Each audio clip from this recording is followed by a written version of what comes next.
Guys, Alhamdulillah kita nak menjelang ke bulan Ramadan. InsyaAllah dah tak lama lagi. Dan kita di fasa-fasa akhir. Apakah persiapan kita sebagai orang mukmin, untuk persiapan di bulan Ramadan, di mana bulan yang mulia turunnya Al-Quran. Allah menjadikan bulan itu sebagai satu bulan yang mulia. Dan apa persiapan kita untuk kita bertemu dengan Lailatul Qadar. Jadi apa antara tips yang boleh korang follow ataupun yang boleh korang adjust kan dalam hidup. Cuba bangun awal pagi untuk solat tahajud, solat taubat, solat hajat.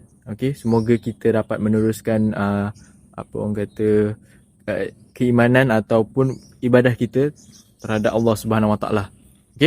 Dan juga daripada situ kau boleh pergi gym macam biasa. Aku dah pernah buat dalam 2 kali cycle aku puasa. Puasa lepas tu sambil gym. Tak ada masalah.